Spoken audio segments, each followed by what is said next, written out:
west by north 14 miles 1029 rising. Porth north by west 13 miles 1028 rising. Valley north northwest 19 miles 1028 rising more slowly. Liverpool Crosby north northwest 1026 rising. Ronald's Way north northwest 22 miles 1028 rising. Larne issued at 2100 GMT west northwest 16 miles.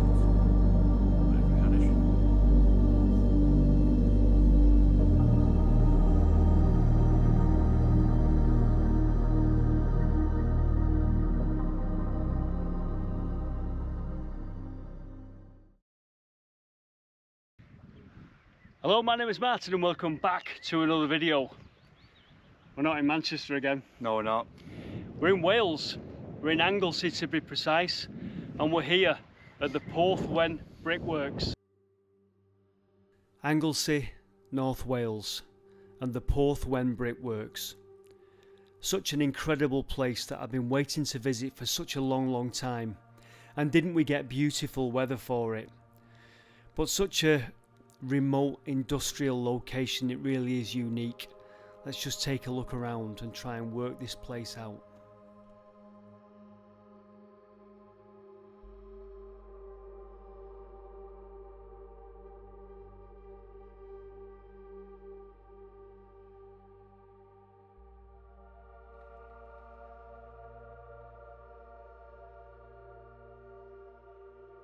The Porth Wen Brickworks was fed by a local quarry. The stone that they quarried was quartzite, and it was used to make very specialist bricks, silica bricks.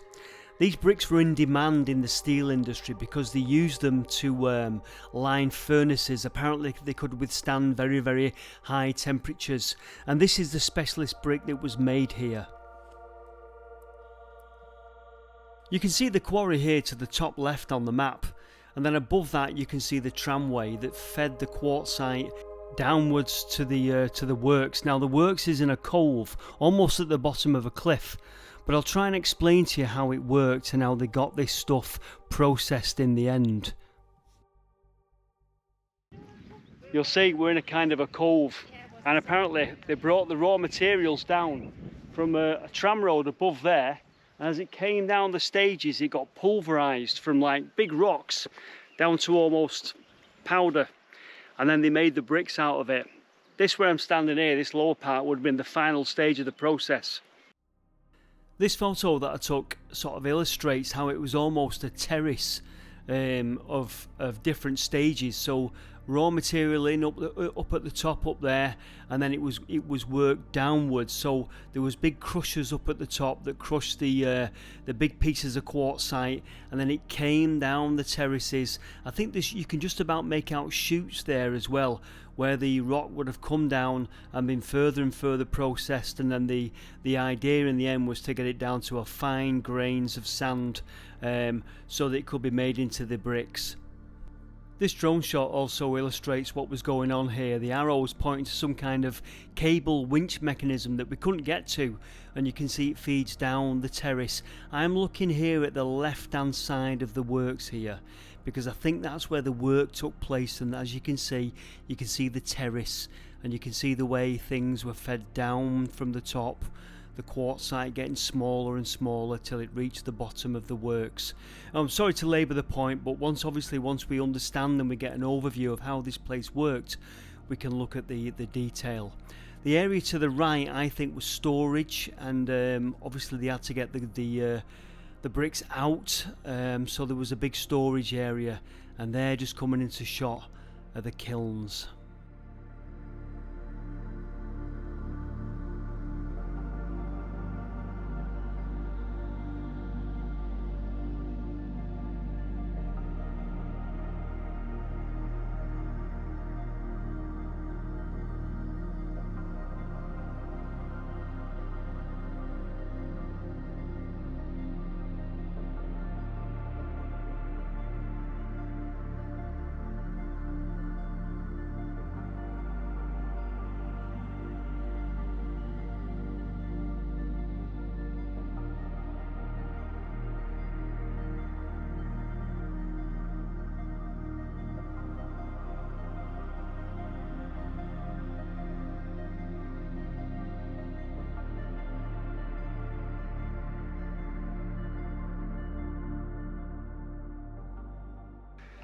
What do you think, James? Yeah, it's cool. Cool, isn't it? I didn't know that we could get down here. I was right up until the last minute. I wasn't sure whether you can get down here, because when you look at it on the it looks all fenced up, doesn't it? Looks fenced up, and it looks like a massive drop down into it, which it is. But there is a path.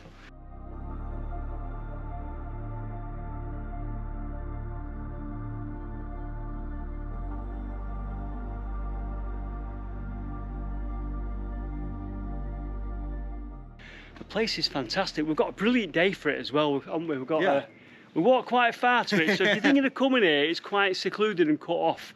It's a good walk though, isn't it? It's a good walk, but you can't really drive to it. But what a place! And it's a scheduled monument apparently. I think it's also privately owned, and I don't think you're supposed to be here, but it's not really. It doesn't seem to be informed. There are people here having picnics and sunbathing and stuff. So I suppose as long as you come down here and just walk around and take the place in, you're all right, aren't you? Have you seen the cracks in this chimney, James? Yeah. So there's cracks in this chimney. I think apparently every year a bit more of this place falls down, which isn't reassuring as we're walking around like this. But there's massive cracks in this chimney here. I'll just show them you. I'm surprised they haven't kept it.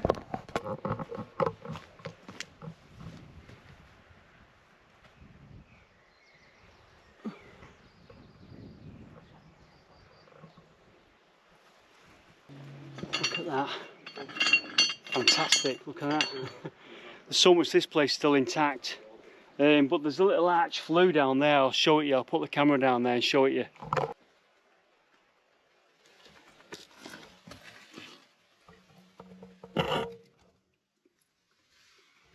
So this is what I mean about this little chute. There's all sorts of stuff you see, and you're thinking, well, what's that bit there? I'll turn the camera around and you'll show you this kind of chute thing.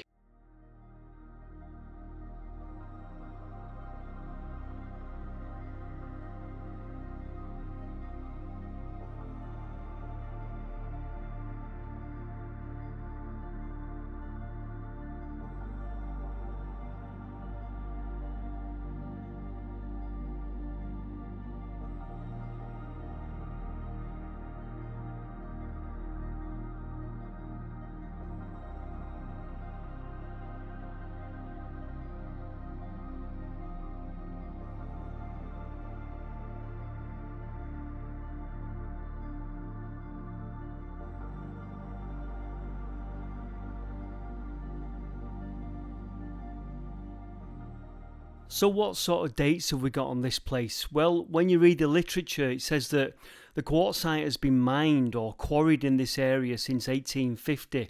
But most of the buildings that you're looking at here all it says is turn of the century. So we must have late 1800s, early 1900s.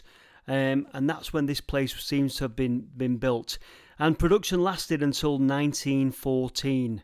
So we're looking at something just over 100 years old. Now there was a brief period between 1924 and 1949 where the brickworks was given a new lease of life, but it was only short-lived. So about 120 years old we're looking at.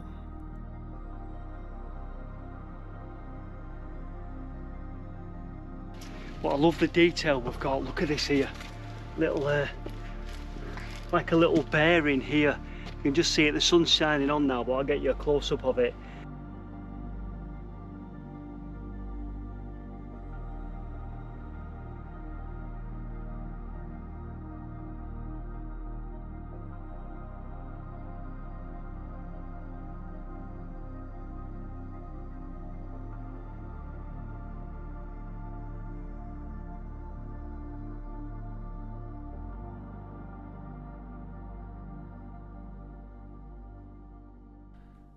So while we're taking a look around, let's take a moment to go around the corner and we'll take a look at the beehive kilns. I know that we've seen them since the start, but we've not been inside one yet.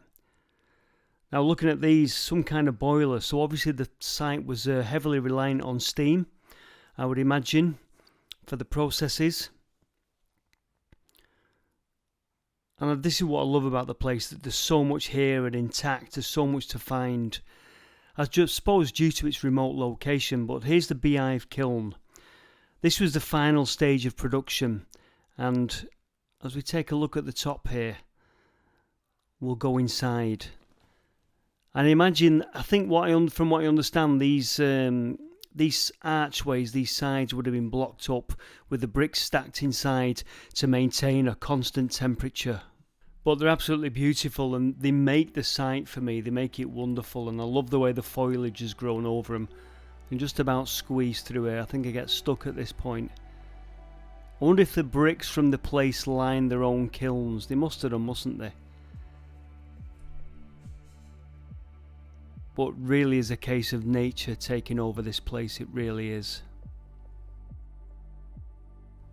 This is looking from above off one of those terraces, and you can see it probably aided them, the fact that they had to get the stuff down into the cove, because obviously it would naturally fall that way, wouldn't it? A couple of chutes and all your ore is running downhill to where you're going to process it finally.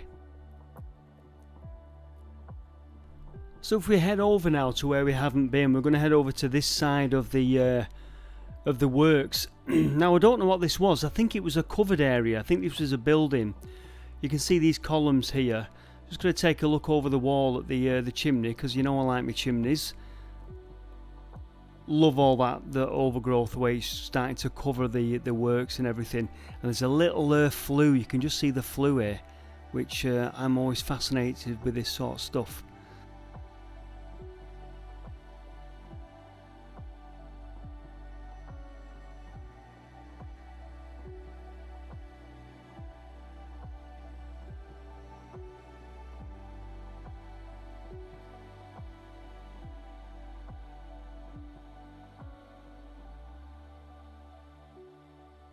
Now, as you can see, the works had its own little harbour, shall we call it, for want of a better word. Looks like it's very silted up now, and if you visit at high tide, I'm sure it won't be like that. But we'll take a look at this building here. The floor in this place is completely gone, and I think this will fall very soon, and I'll show you why I think it will fall. There's our wheel that we've already looked at. No floor in it at all there. Probably had a wooden floor with beams going across, but long since gone.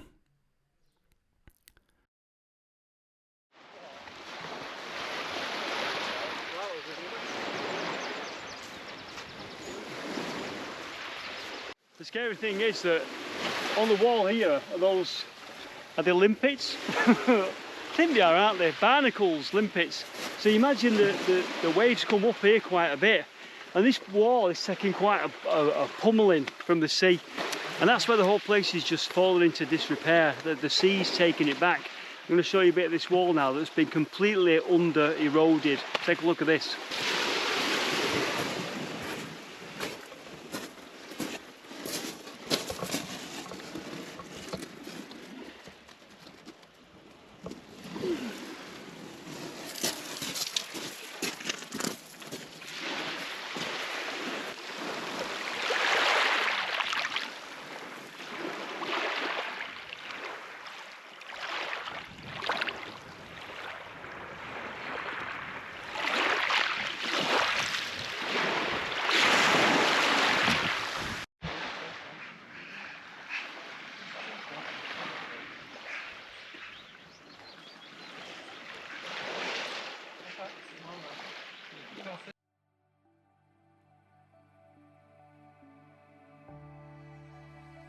Now, as I mentioned, this place did have its own little harbour, for want of a better word. It's just coming into view now, and there's stories of boats having problems here.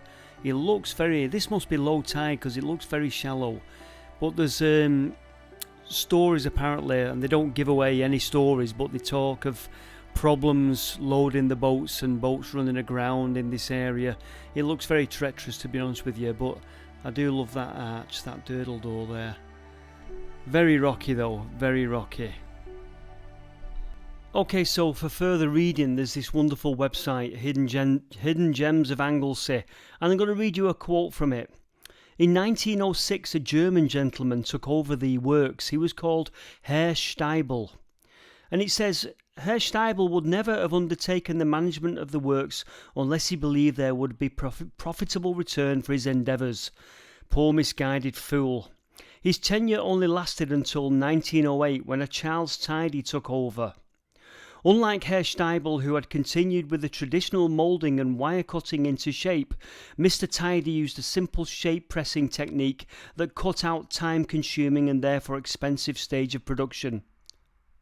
However, because of technical or perhaps personality issues, as it's alleged elsewhere, the quality of the final product declined markedly, and the work at Porth Wen came to an end in 1914. Apparently the beginning of the First World War should have seen a profitable time serving the wartime steel industry, but the brickworks failed. Like I say, it struggled on until 1924, or until 1949, some reports say, but eventually in 1949 they gave up the ghost. So it's a bit strange to be stood in here, because if obviously this was a kiln, and the temperatures that would have been in here would have been massive, but you can see the on the roof there, it's almost melted the brick, not quite. So if you're wondering which way the workers came, I think they came this way, up these little steps here, can you see? And up there, all the way up there. Probably one of the most beautiful and awe-inspiring places I've ever been to, and in the right light, it's a photographer's dream. If you do visit, please treat it gently, because it won't be here forever. That was a cool place. Yeah, it was good, wasn't it? Yeah, definitely. I honestly didn't think we'd get in, to be honest with you. When we was looking. Yeah, but obviously once you're here, you get in. Anyway, Porth Wen Brickworks, what a fantastic place. And on a day like this, it's like being abroad. Thanks very much for watching. Take care. See you in the next video. Bye for now. See you in a bit. See you in a bit. If you're thinking of coming to the Porth Wen Brickworks, you better be prepared to walk, and it's quite a steep hike, isn't it? Yeah, it is. You need to try and go in with light stuff. Yeah, travel light. What if you got a donkey? You got a donkey? Bring the donkey.